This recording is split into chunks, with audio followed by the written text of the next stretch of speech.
because 1,800 bags of maize is what it's going to take to help the Simalundu village and the people of Zambia thrive for the next 9 months. To give you some context, $50 will buy 5 bags of maize. Now, tonight, you may not be able to give us $50. You may be able to give us more than that or less. But I need you to know that any contribution that you make to One Kingdom tonight is going to go straight to our Africa Relief Ministry. So how can you do that? I know in church we're told to kind of put away our cell phones sometimes, but that's not what we're going to do tonight. So go ahead and take a minute to get out your cell phone, and I'm going to explain to you how you can support One Kingdom and Thomas if you feel so led to do so. It's as simple as texting. All right, so if you can text One Kingdom, that's the word One Kingdom all together with no space, to 77977, you'll be directed to our push pay, where you can then select from the drop-down Africa Relief. And you will know that any donation that you make today or in the weeks ahead will go directly to this initiative to help provide maize for Zambia.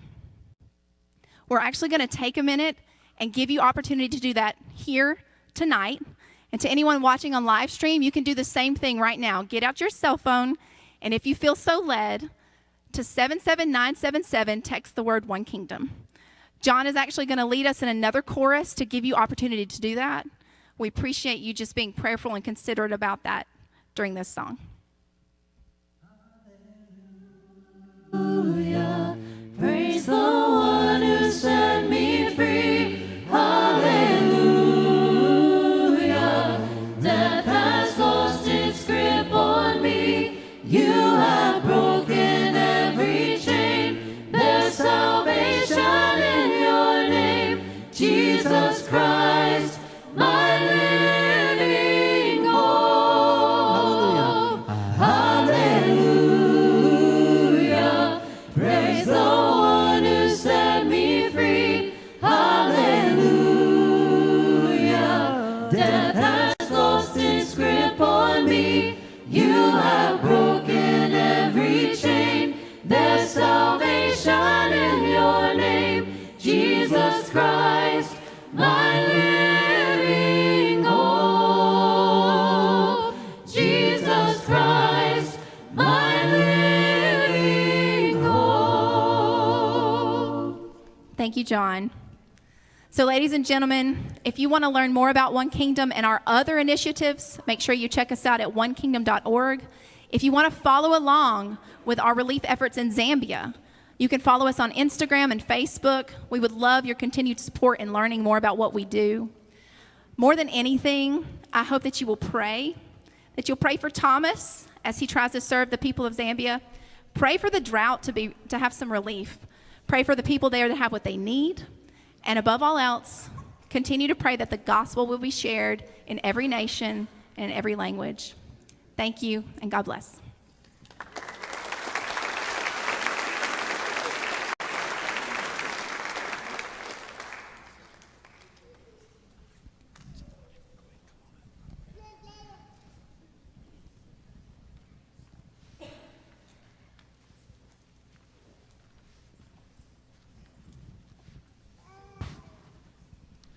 It's a great honor to have Dr. Ben Carson with us tonight. He's founder and chairman of the American Cornerstone Institute. He most recently served as 17th Secretary of the U.S. Department of Housing and Urban Development.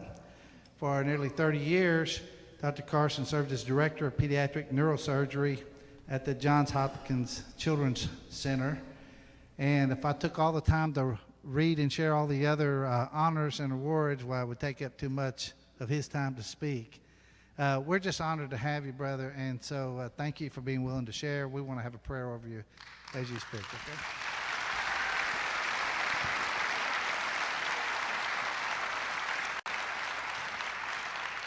Let's pray. Father in heaven, we're grateful to be together tonight. Father, we do love our nation. Thankful, Father, for Dr. Carson, what he's done to help our nation and inspire so many people. Bless him tonight as he shares. In Jesus' name, amen. Well, Candy and I are absolutely delighted to be here today. We had a wonderful time this morning and last night with the Robertsons. Got a chance to experience Louisiana, including getting stuck in the mud on an all-terrain vehicle and using the wrench to pull you out. I mean, it's really cool. It doesn't get better than that, you know? Can't pay for an adventure like that. You know, everybody makes disclaimers these days. They say, you know, I sit on this board, I'm involved with this organization, so you have to take everything I say with a grain of salt. I have a disclaimer that I need to make, and my disclaimer is that I am not politically correct. So,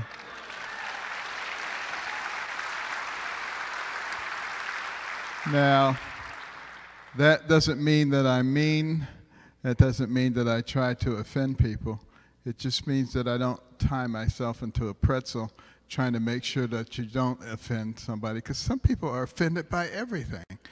And, you know, it's kind of ridiculous how we've gotten. It's almost like you're living in an alternate universe. You see people running around complaining about the simplest of things, and logic and common sense seems to have lost us. Wrong is right, right is wrong.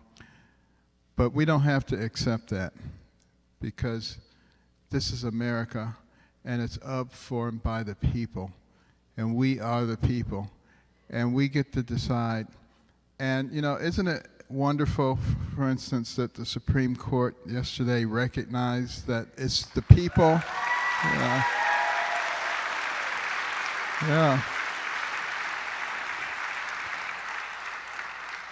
And that's the way our system was designed. It was designed so that major life-altering decisions would lay in the hands of the people and their elected representatives, and not unelected justices. So, you know, this is the fairest outcome. We still have, obviously, a lot of work to do, because God expects us to speak up for those who cannot speak for themselves. And who characterizes that more than the unborn? I remember some years ago, I was in South Africa at a conference, Academy of Achievement, and one of the speakers was the head of the ACLU. And he was talking about how the ACLU is such a wonderful organization, and how they speak for those who cannot speak for themselves, the helpless, the voiceless. And he was quite an eloquent speaker. And at the end, at question and answer session, I stood up and I said, you know, a lady recently came to me. She was 33 weeks pregnant. She was on her way to Kansas to get an abortion because the child had been diagnosed with a neurological condition, and it was recommended that she get an abortion. That was the only place in the country that would do an abortion that late, 33 weeks, because that baby would be viable outside of the womb without support. So I fortunately was able to talk the lady out of getting the abortion, and was able to operate on her child. And it was successful, and she loves that baby, and she's very glad she didn't get the abortion. But I said to him, will you speak for that baby? That baby was about to be killed. Has no voice. Would you speak for that baby? And he hemmed and he hawed and he dodged and he weaved, but he would never answer the question. So later on that evening at dinner, he had the misfortune of sitting next to me. And I said, let's continue the conversation. And I said, let's make it easy for you. I say, I operate sometimes on little babies that are 26, 27, 28 weeks gestation. Less developed than the one that we were talking about. I said, could you speak for those babies? He said, oh, absolutely. I said, but the one who's several weeks more advanced and is in the safest place they can be in the universe, you can't speak for that one? And he said, I realize that doesn't make any sense, but I believe a woman has the right to kill that baby until the second it is born. And I said, would you say that in public? And he said, no. Today, they will say it in public. That's how much we have deteriorated. And it tells you why we need to fight. You know, Proverbs 24:11 and 12 says, for those who are being drawn unto death, did you say anything? Did you do anything? And does not he that knows and sees everything, does he not know whether you did something? So we do have a responsibility for those who can't help themselves. And we have to make America a desirable place. Do you know that America is the only nation that has a dream? The American dream? There's no Russian dream. There's no French dream. There's no Canadian dream. They thought there was until recently they found out there's no dream there either. But we're the only place that has a dream, a beacon, a city on the hill that provides so much promise for people from around the world. My American dream was to be a doctor. I loved anything that had to do with medicine. And initially, I wanted to be a missionary doctor. I would hear the mission stories in church and Sabbath school, and they just seemed so fascinating. These people, great personal sacrifice, traveling all over the world to bring not only physical but mental and spiritual healing to people. They seemed to me like the most noble people on the face of the earth. So I decided when I was 8 years old that I would be a missionary doctor. And that was my dream until I was 13, at which time, having grown up in dire poverty, I decided I'd rather be rich. So at that point, missionary doctor was out and psychiatrist was in. Now, I didn't know any psychiatrists, but on TV, they seemed like rich people, you know. They lived in these big fancy mansions, and they drove Jaguars, and they had these big plush offices. And all they had to do was talk to crazy people all day. Seemed like I was doing that anyway. So I said, this is going to work out extremely well. And I started reading Psychology Today. I was a local shrink in high school. Everybody brought me their problems. I would sit them down and stroke my chin, say, tell me about your mama. And I majored in psychology in college, had some incredible professors like Anna Freud, the daughter of Sigmund Freud, and people like that. And I was all gung-ho when I got to medical school, did advanced psych. But then I started meeting a bunch of psychiatrists. Need I say more? Just kidding. Some of my best friends are psychiatrists. But you know, but what really fascinated me were the neurosurgeons when they started talking about the things that they could do with the human brain. I was just captivated by those things, and I started moving in that direction. And a lot of people discouraged me. They said, no, you don't want to do a neurosurgery. At that time, there had only been 8 black neurosurgeons in the world. But I'll tell you a secret, God does not dispense talent based on race.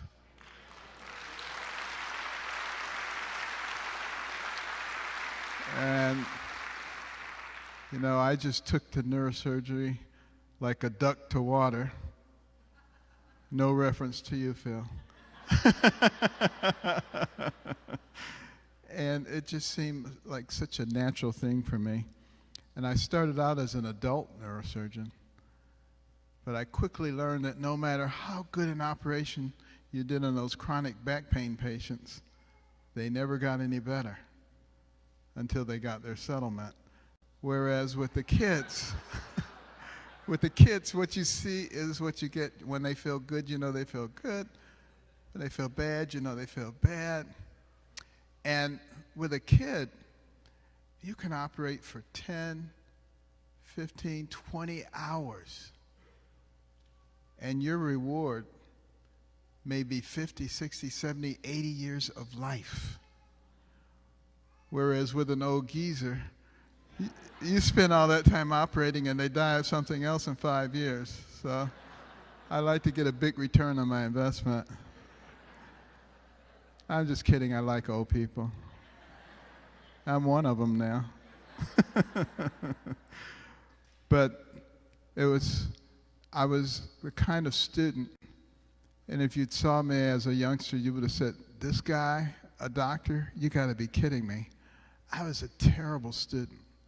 Probably one of the worst students you could possibly imagine. Everybody thought I was stupid, except my mother. My mother was always saying, Benjamin, you're much too smart to be bringing home grades like this. I brought them home anyway, but she was always saying that, and she was always being encouraging. And she just didn't know what to do. The other students just teased me mercilessly. They called me all kinds of names. I tried to act like it didn't bother me, but it really did. But I was really good at getting back at them. I knew how to exact revenge because I would study my classmates and I would figure out what made them really, really angry. And then I would just irritate them until they were about to explode. But I would never push the last button to make them explode until we were in class and the teacher was nearby. And then they would explode and the teacher would kick them out of the classroom. And I would say, yeah, this is great, because I wouldn't be the only one who didn't learn anything that day. But there was this one girl. And now some of you know this girl. Some of you probably were this girl. Miss Goody Two-Shoes. You know what I'm talking about?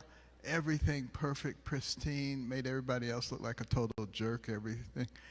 I said, wouldn't it be nice to get her kicked out of class? There was only one problem. She was cool, calm, collected. You could not get under her skin. But I was persistent. I kept working at it. I studied it. I finally figured out what it was. And I started on her. She was so mad. I mean, the steam was coming out of her ears. She was about to explode. But I didn't push the last button. I waited till we were in class. Lo and behold, she sat right down in the desk in front of me. I said, the Lord is good. And as the teacher approached, I pushed the last button, but she didn't explode. She just quietly turned around and said, you and me on the playground at recess. So that didn't work out that well. I stopped bothering people after that, by the way. But, my mother was just so concerned because I was a terrible student. My brother was a terrible student. She knew, she had less than a third grade education. Got married when she was 13. Discovered years later that her husband was a bigamist. Had to work as a domestic 2 and 3 jobs at a time. Leaving the house at 5 in the morning, getting back after midnight because she didn't want to be on welfare. She didn't want to be dependent on the government. And she wanted something better for us. And she was afraid because of our academic performance or lack thereof that we wouldn't have a life that was better than hers. And she prayed that God would give her wisdom. And she said, these are beautiful homes that I clean. Why are these people so successful? So she started spying on them. And she concluded that it was because they didn't watch a lot of TV and they spent a lot of time reading. So she came home and imposed that on me and my brother. And we were not happy campers. I got to tell you, in today's world, we would have called social services on her. They would have taken her away in handcuffs. But, in those days, you had to do what your parents told you. And, I just did not want to read those books at first. But after a while, I actually began to enjoy reading the books because we were desperately poor. But between the covers of those books, I could go anywhere. I could be anybody. I could do anything. It completely broadened my horizons. And then I started reading about incredible people, entrepreneurs and surgeons and explorers, engineers and philosophers. And I began to understand a very important truth.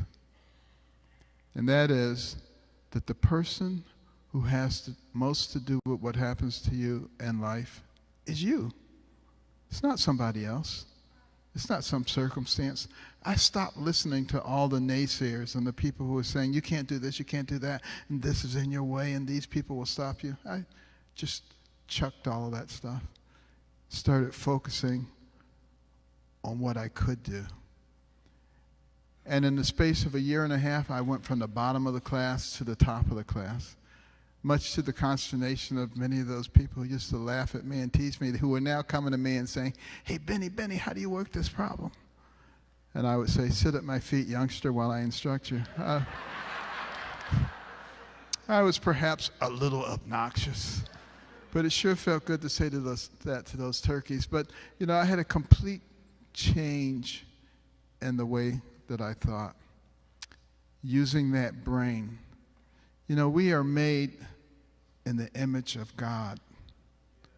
And God is no dummy. God is incredibly intelligent. He gave us these amazingly sophisticated brains. Your brain has billions and billions of neurons, hundreds of billions of interconnections, remembers everything you've ever seen, everything you've ever heard, can process more than 2 million bits of information in 1 second. It's incredible. To give you an example of how sophisticated your brain is, how many people here remember what you had to eat today? Let me just see your hand. Okay, it's almost unanimous. Those who can't remember, I'm sorry. But what did your brain have to do for you to respond to that question? Almost instantaneously. Well, first of all, the sound waves had to leave my lips, travel through the air, enter your external auditory meatus, travel down to your tympanic membrane, set up a vibratory force, which travel across the ossicles of the middle ear to the oval and round window, set up a vibratory force in the endolimb, which mechanically distorted the microcilia, converting my mechanical energy to electrical energy, which traveled across the cochlear nerve to the cochlear nucleus at the pontomedullary junction, from there to the superior olivary nucleus, ascending bilaterally up the brainstem, through the lateral meniscus to the inferior colliculus and the medial geniculate nuclei, across the thalamic radiations to the posterior temporal lobes, begin the auditory processing, from there to the frontal lobes, coming down the tractive victus, retrieving the memory from the medial hippocampal structure and the mammary bodies back to the frontal lobes to start the motor response at the bet cell level, coming down the cortical spinal crash across the internal capsule into the cerebral peduncle, descending down to the cervical medullary decussation into the spinal gradient or synapsing there, going out to the neuromuscular junction, stimulating the nerve in the muscle. So you could raise your hand.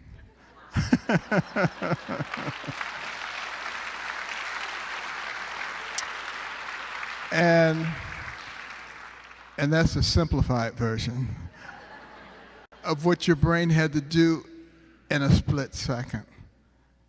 We are fearfully and wonderfully made. And we need to start thinking about that, you know?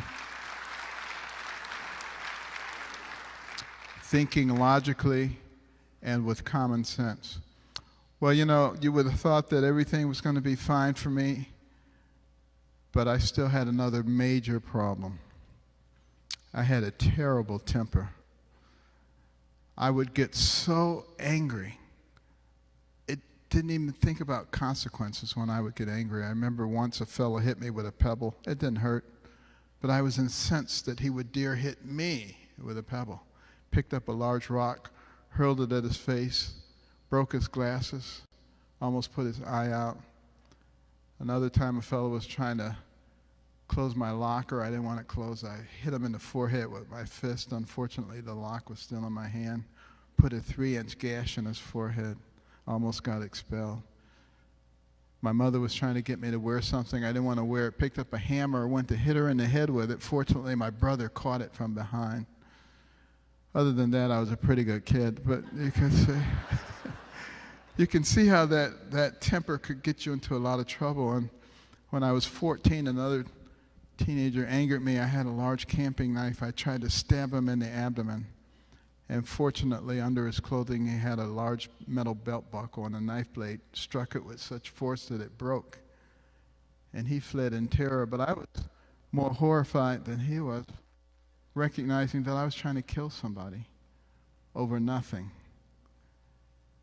And even though I had turned things around academically, I realized that with a temper like that, I would never become a doctor.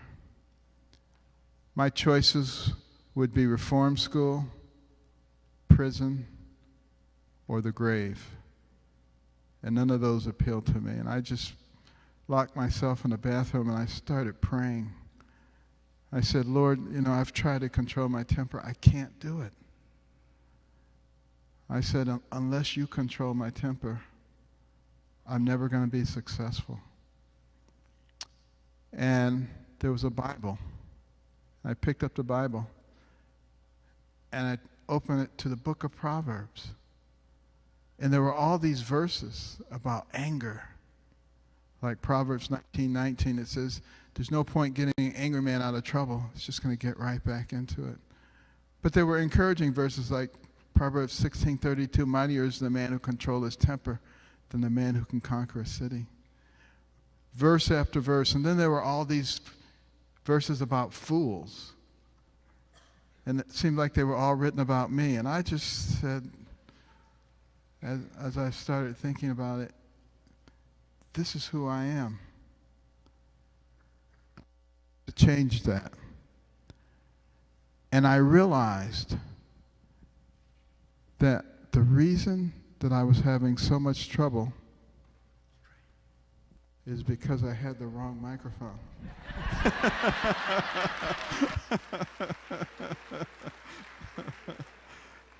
No, it was because I was selfish. Everything was about me. Me, my, and I. I want this, somebody took my thing. And I realized at that moment that if I could step out of the center of the circle and let it be about somebody else and look at things from other people's points of view, that I wouldn't be angry. And that was the last day that I had an angry outburst. And some people say, you just learned how to hide it. But no, God fixed it. And when he fixes it, he doesn't just do a paint job, he fixes it from within. And people who know me now, they can't even imagine that I used to be angry like that. But that's because God has the ability to change our heart if we just give him the opportunity to do so. And what a difference it makes. Well, that made a big difference in my life. Now it was time to go to college. And, I ended up going to Yale. And that was pretty secular school, even though it started out as a school for ministers, believe it or not. That was their mission.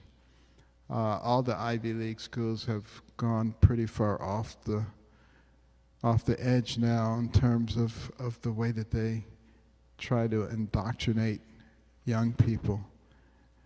But there was one really good thing about Yale, and that is I met my wife there, Candy. Can you stand up and let them see you, Candy?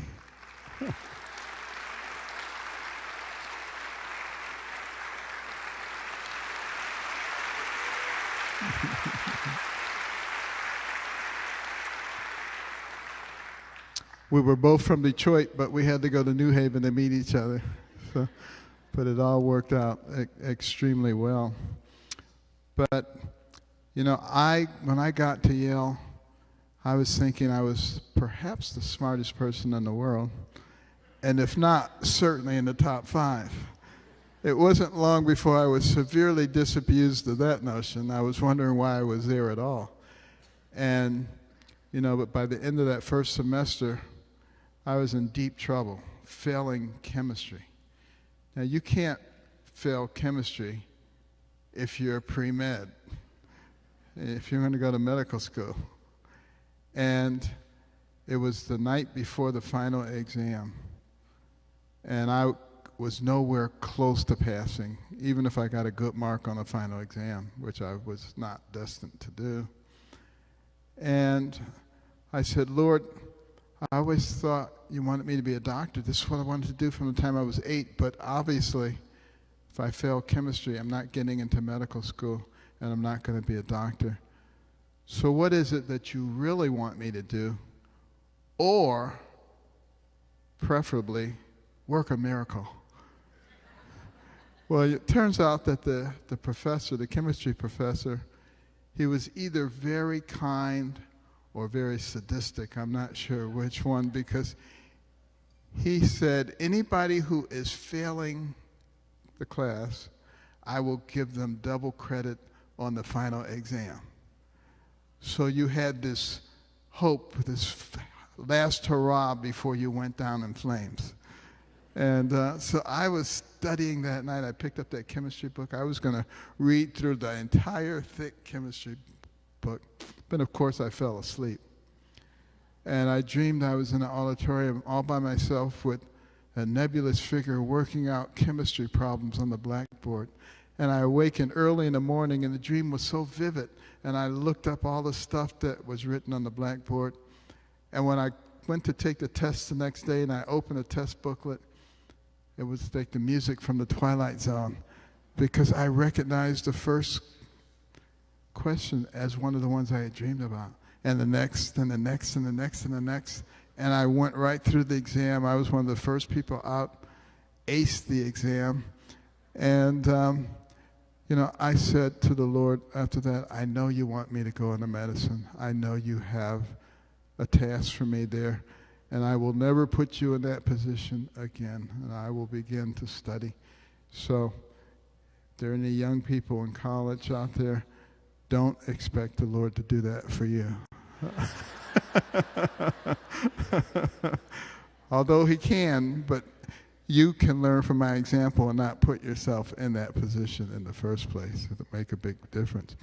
But when I got to medical school, I said, finally to the last hurdle. But the first set of comprehensive exams I did terribly on, so badly that I had to go see my counselor, the person that they designate to help you get through medical school. And he looked at my record and he said, you seem like a very intelligent young man. I bet there are a lot of things you could do outside of medicine. He tried to convince me to drop out of medical school. Said, you're not cut out to be a doctor. You're just going to torment yourself and everybody else. I was devastated. I went back to my apartment. I just prayed. I said, Lord, show me what I should do. And I started thinking, what kind of courses have you always done very well in? What kind of courses have you struggled in? And I realized I did very well in courses where I did a lot of reading. And I struggled in courses where I listened to a lot of boring lectures, because I don't get anything out of boring lectures. And I was sitting in boring lectures 6 to 8 hours a day, basically wasting my time. So I made an executive decision to skip the boring lectures and to spend that time reading. And the rest of medical school was a snap after that. And years later, when I was back at my medical school as the commencement speaker, I was looking for that counselor, because I was going to tell him he wasn't cut out to be a counselor. Because, there are so many people who are just negative. They can always tell you why something doesn't work and why you're going to be a failure at something. What if they spent half the time trying to help people and trying to be encouraging to people, and particularly to young people? And by the way, if there are any young people in college who just listened to that story, the moral of the story is not skip your lectures. The moral of the story is learn how you learn. Everybody learns differently, and the sooner you learn how you learn, the quicker you can arrange things in such a way that you take advantage of that. It makes a really big difference. Well, you know, I found myself at age 33, chief of pediatric neurosurgery at Johns Hopkins, and all kinds of incredible cases. Started doing hemispherectomies, got a lot of national attention, an operation where you take out half the brain to stop intractable seizures. And I was doing all kinds of amazing things, and one of the OBGYN doctors came to me and he said, "Ben, I have a woman who's pregnant with twins, and one of the twins has a severe case of hydrocephalus, and the head is growing so rapidly that it's threatening premature labor, and both twins will be lost because their lungs are too immature to survive even with maximum support." And he says, "You know, I know you have a reputation for doing unusual things. Do you think you could figure out something that you could do for that baby and for both babies?" And I was aware of an article in the New England Journal of Medicine that had come out a few weeks before that, talking about intrauterine surgery and how it was a thing of the future, that we weren't ready to do it yet. And yet, here was a case where these two babies' lives were at stake. So I was aware of a pediatric neurosurgeon in Philadelphia who was doing some experimental work on intrauterine surgery in sheep. So I contacted him and said, "You think we could very quickly modify what you're doing to make it something we can use in a human being?" And we did. Within like 2 or 3 days, we were able to get that done. But Johns Hopkins wouldn't let me do the operation because the internal review board said, you know, this is too experimental. We can't do something like that at the hospital. So we went to a community hospital that didn't have an internal review board, and we did the operation there. And I remember, you know, looking at the ultrasound screen, and you could see as we did the procedure, the head just shrink down. And we were able to buy several more weeks of development time so that the lungs could develop. And when the babies were delivered, it was a big national news story. And I remember my brother called me from Georgia. He said, "I just saw you on the national news." But there was a lot of criticism at first that this was inappropriate, it was too risky, it shouldn't have been done. That is, until it was discovered that not only was the normal baby okay, but the hydrocephalic baby was okay too. And then all the critics were saying, "Well, I would have done that too under those circumstances." That's sort of the way those kinds of things work. But what really had an impression on me was a young man from Georgia. He was a child prodigy. At age 2, he was already reciting Bible verses. But by age 4, he lost all of those abilities. He couldn't walk anymore. He had double vision. He was having all kinds of problems, and he was diagnosed with a malignant brainstem tumor, an inoperable tumor for which there was no therapy. And they saw multiple specialists around the country, and everybody said the same thing. And they ended up at Johns Hopkins. And I remember seeing that boy roll onto the ward on a stretcher, barely moving, barely breathing, foaming at the mouth, eyes looking in different directions. And I was thinking, what am I supposed to do here? And I looked at the CAT scan, and there was this big, ugly brainstem tumor. And And the parents said, "Doctor, we were directed here by the Lord because we would find a Christian pediatric neurosurgeon, and through him, the Lord would heal our son." And I said, "I'm sorry, but this is an inoperable brainstem tumor. There's nothing I or anyone else can do." And they said, "But doctor, the Lord." And I said, "Okay." I said, "Let's do an MRI." MRIs were brand new at that time. I said, "Maybe it will show us something that the CAT scan doesn't show." We did an MRI, had all the neuroradiologists look at it. They all said the same thing: malignant, inoperable brainstem tumor. I told the parents, and they said, "But doctor, the Lord." I said, "Well, once in 1,000 cases, the scans are wrong, and it's a misdiagnosis. So I'll go in and I'll do a biopsy to make sure that that's what this is." Oh, they said, "Oh, thank you, doctor, thank you so much." And I opened them up, went down to the area of the brainstem, big, ugly, grayish-red mass. I took a section, sent it for frozen, and it came back high-grade glioma, a very malignant tumor. And I took out as much as I dared and then closed them up, went out and talked to the parents, and I said, "Unfortunately, it looks like what we thought it was. And only God knows how long a person is supposed to be here and what their purpose is, and we'll understand it better by and by," all the things that we try to tell people to comfort them. And they said, "Thank you, doctor, but the Lord is going to heal our son. He's going to use you." And as I walked away, I was thinking, I've never seen people with faith like this before. Fully expecting over the next few days that he would deteriorate and die.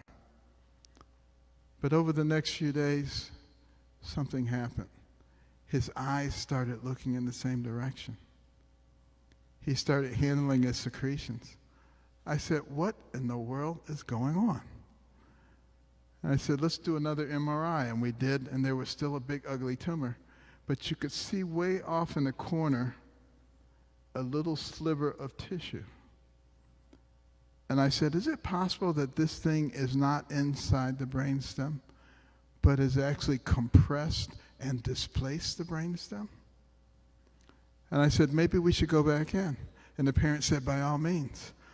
And when I went in there under the microscope, the nature of that tumor had changed. And as I peeled it away layer by layer, I got to the last layer, peeled it away, and there was a glistening white brainstem, smashed and displaced but intact. Long story short, the boy walked out of the hospital and is a minister today.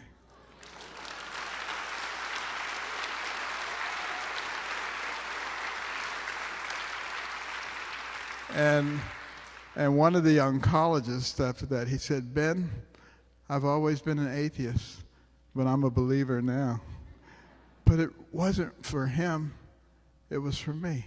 Because you see, I thought I was doing all this stuff. I said, "You came out of Detroit, went to Yale, University of Michigan, you're chief of pediatric neurosurgery at the #1 hospital at age 33. You are a bad dude." That's what I was thinking. But after that, I realized that it wasn't me at all, that it was God. And I said, "Lord, from now on, you be the neurosurgeon, and I'll be the hands." And that's where the title Gifted Hands came from. It was a gift from God.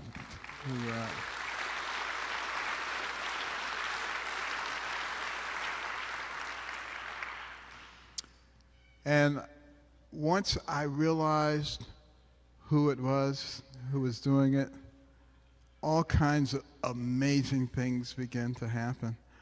I remember there was one case in South Africa. They were conjoined twins. They were joined at the top of the head facing in opposite directions, something we call type 2 vertical craniopicus. There had been 13 attempts to separate twins like that previously, none of which had been successful. And, you know, I was asked, obviously, to lead a team to try to separate them. We had tried to separate some twins in South Africa 3 years before that. It turns out they were symbiotic twins. One of them had all the heart function and one of them had all the kidney function. So they couldn't live together and they couldn't live apart. And I was very depressed after that operation. I said, Lord, anybody could fail. Why do I need to come over here and fail? But in the process of that first failure, we had put together an amazing team and imported equipment that was essential for doing that operation, and it had sat there dormant for 3 years. So we were able to use it for this new operation. And also new technologies had been developed, like virtual surgery, where we could take MRIs and CAT scans and angiograms, integrate them into a three-dimensional picture, and study the anatomy. So I was able to get all that while I was at Johns Hopkins in Baltimore and study the roadmap. But I couldn't take all that stuff to South Africa. They didn't have the technology to be able to utilize it. So I remember going to the operating room on the day of surgery. There was a big sign over the door that said, "God bless Joseph and Luca Banda." And they were having song service and prayer service, and I was thrilled, and I asked them to bring a stereo system in because I like to listen to music while operating. 19 hours into the operation, we reached a point where it looked impossible. There were blood vessels crisscrossing between the two brains. It looked like a bowl of spaghetti. And we had to stop the operation. There was no way to proceed.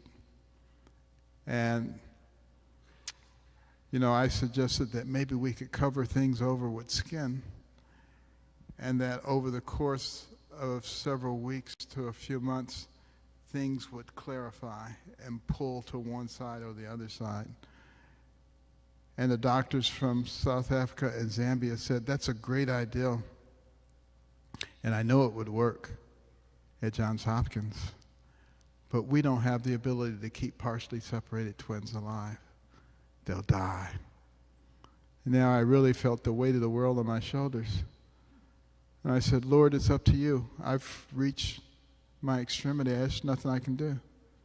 I went back in and started operating. And several hours of intense surgery. And I do not honestly remember what I did. The other neurosurgeons later said, we were watching you. We could not believe what you were doing. But when we made the final cut that separated those two twins over the stereo system came the Hallelujah chorus. And when we finished the operation after 28 hours, one of the twins opened his eyes, reached up for the endotracheal tube. By the time we got to the ICU, the other one did the same thing. Within 2 days, they were extubated. Within 3 days, they were eating. Within 2 weeks, they were crawling. And today, they are perfectly normal adults.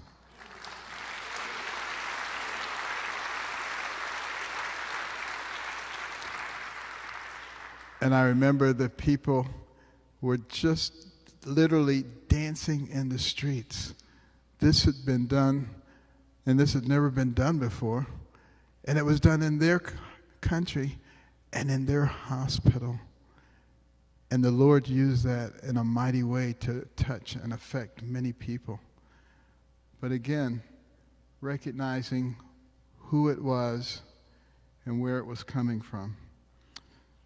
But, you know, with all of the success that I had in medicine, I decided I would retire when I was 61. Why?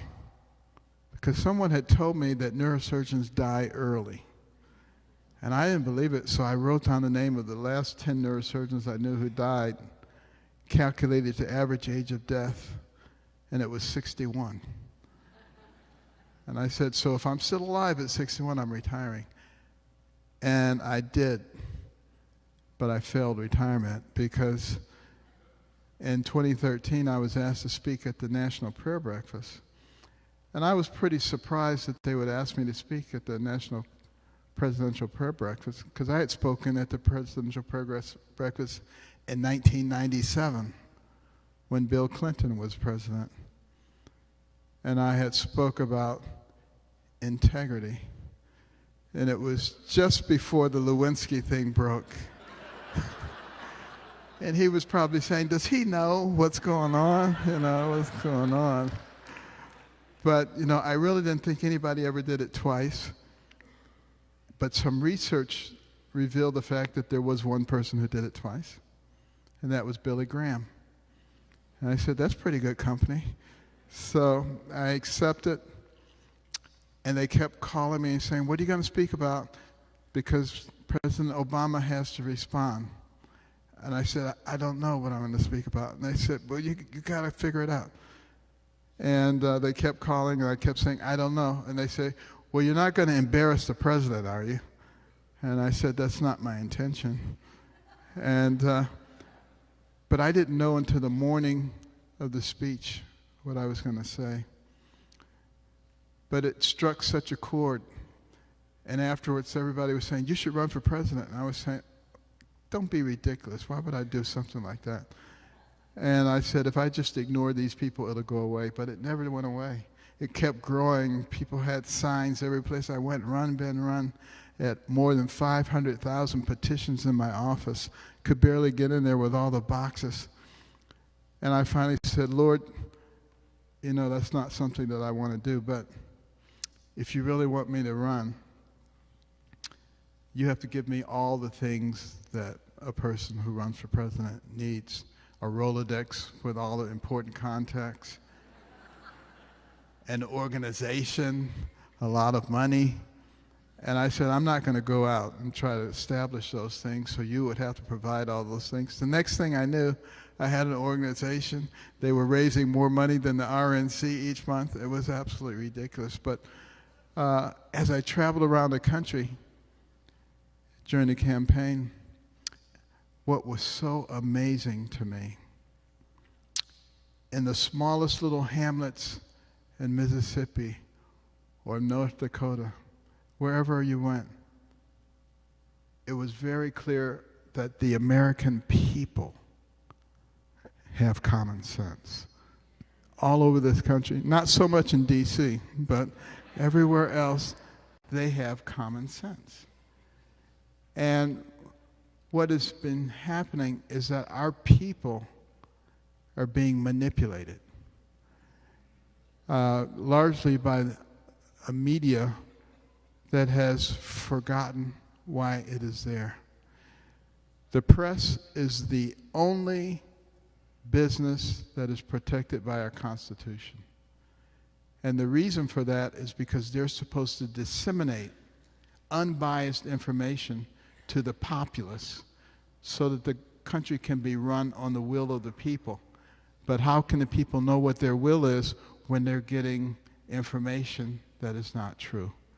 And that has caused a lot of confusion and disorder in our country.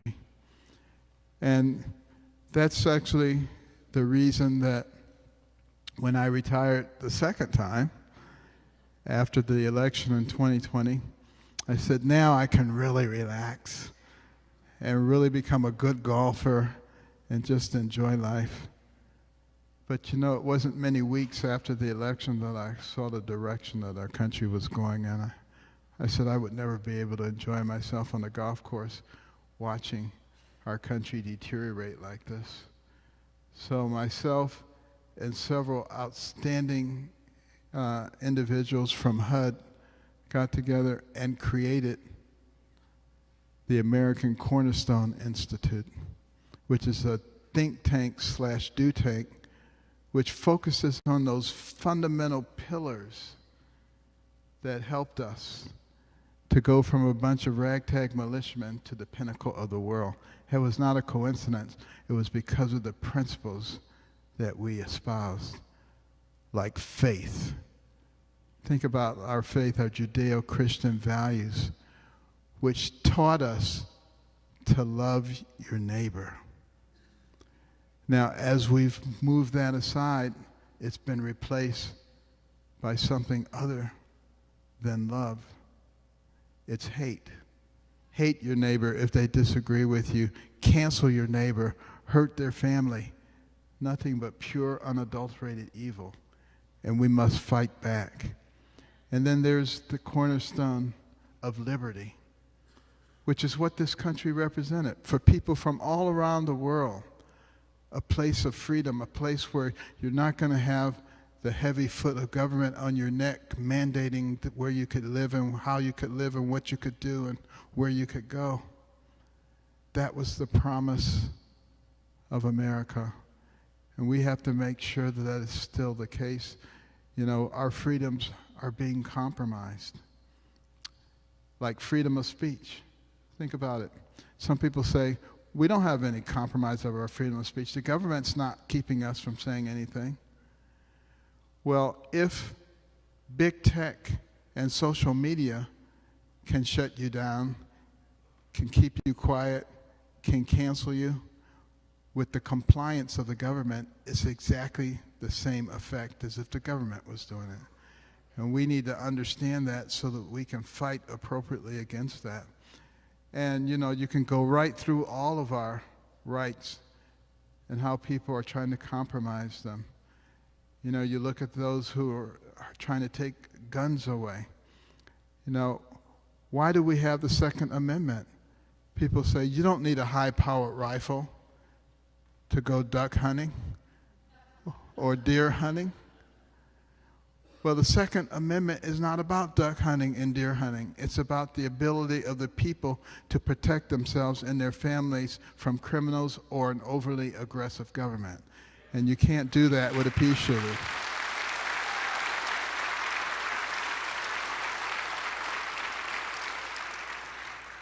So that, you know, we need to really be cognizant of when our liberties are being threatened, and we must fight against that. And then there's the cornerstone of community, such an important factor in the strength of our country. You know, early on there were small communities, 20, 50, 100 families, isolated 50 miles away from anybody else, but they learned to work together. They used their varied skills and talents to work together to create successful communities, which then grew and coalesced. And, you know, if it was harvest time and Mr. Johnson fell out of the apple tree and broke his leg, everybody else harvested his crops. No questions answered or asked, you know, and we took care of each other. And we have got to get back to that once again. You know, we, the American people, are not each other's enemies. The enemies are those who are trying to divide us. They try to divide us on the basis of race and age and income and religion and political affiliation and gender and whatever else that they can do. Because the United States of America is too strong to be brought down by China or Russia or North Korea or Iran, but we can be brought down from inside. Jesus said it. He said, a house divided against itself cannot stand. Abraham Lincoln repeated it. It was true then. It's true today. And we must learn to identify who the true enemies are. They are the ones who are trying to divide this nation. And we need to work hard to stop them.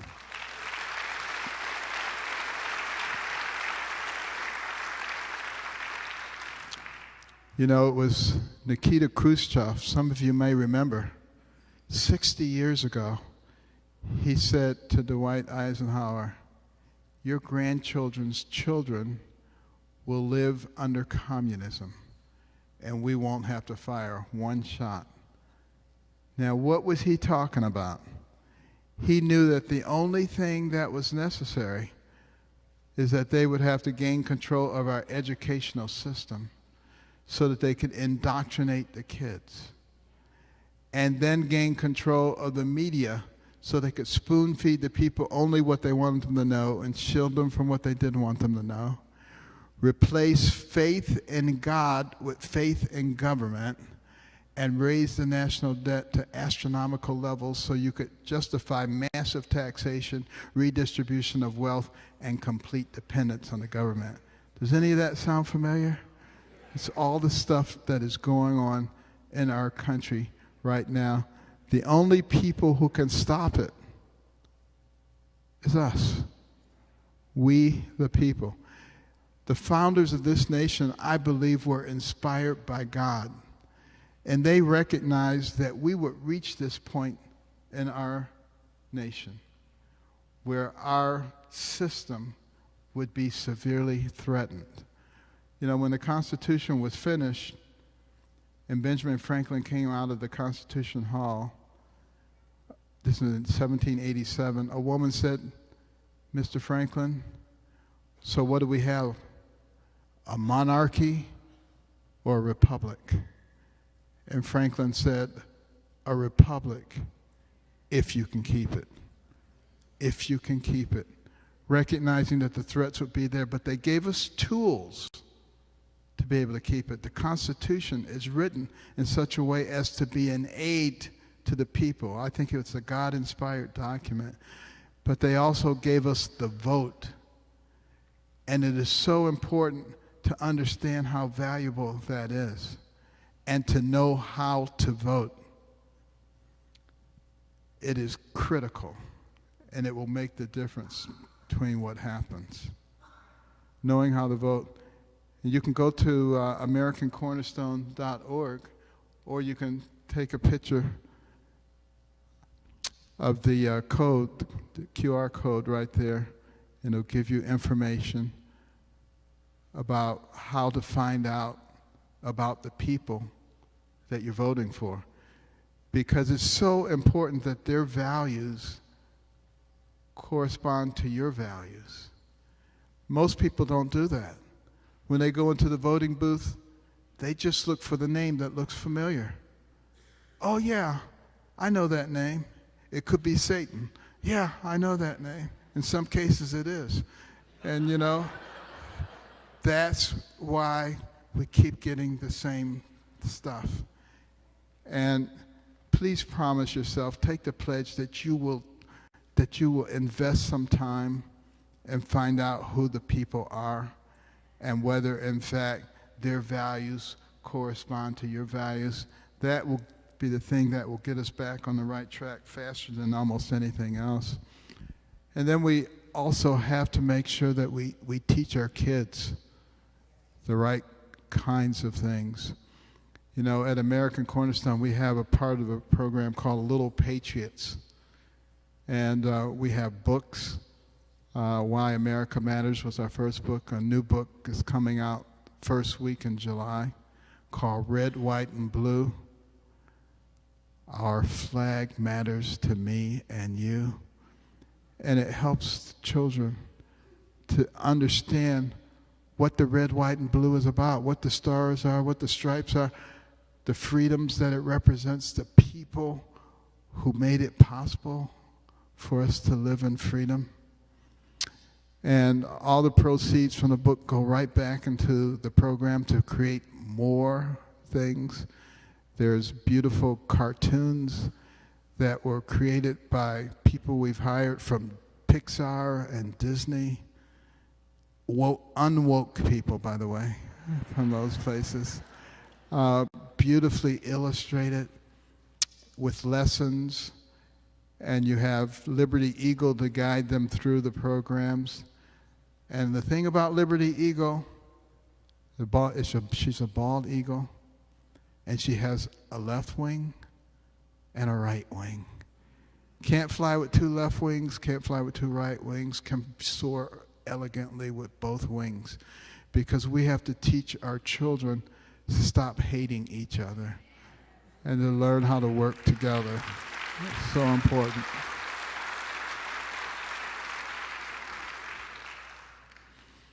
But all of this is going to require something very special from each one of us. It's called courage. Courage and determination. And I want you to think about World War II. Think about how our young women were able to go into the factories and build more airplanes, tanks, and mortars than anybody could imagine. Think about how our young men from the cities, the suburbs, the rural areas, 17, 18, 19 years old, even 16, a lot of them lied about their age so that they could go and fight for our country. Think about D-Day as they approached the shores of Normandy. And as they got out on the shore and were mowed down by machine gun fire, 100 bodies lying dead in the sand, 1,000 bodies dead in the sand. Were the others afraid? Did they turn back? Yes, they were afraid, but they didn't turn back. They stepped over those dead bodies and they overwhelmed the Axis forces, knowing in many cases they would never see their loved ones or their homeland again. Why? Why did they do it? Not for themselves. They did it for you and for me, so that we could live in freedom and prosperity in this country. And now it's our turn to do it for those who are coming after us. Thank you very much.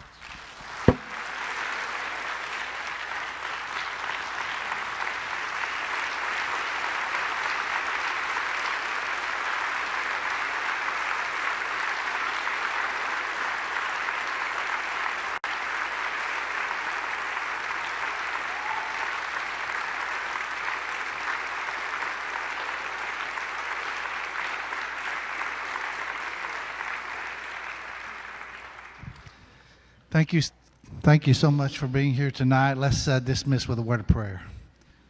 Father in heaven, we're grateful. Thank you for bringing Dr. Carson our way. Thank you, Father, for his inspiration, his love for you, his love for this country. I ask that you continue to bless him and his family. In Jesus' name, amen.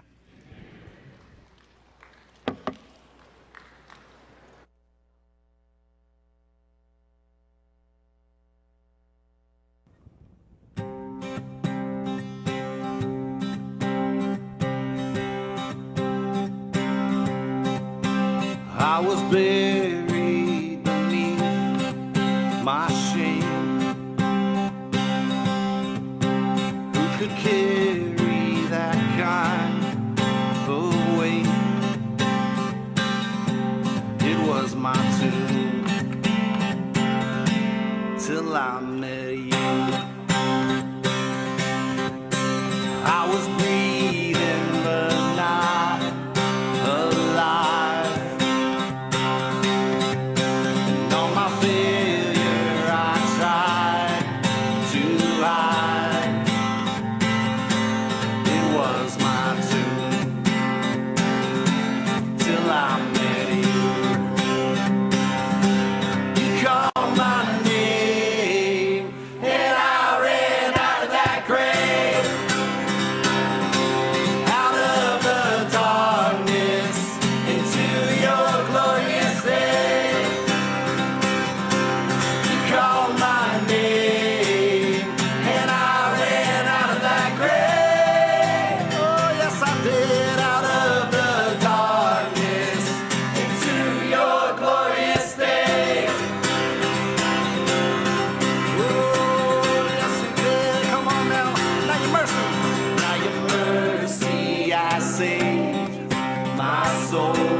hear my praises roar.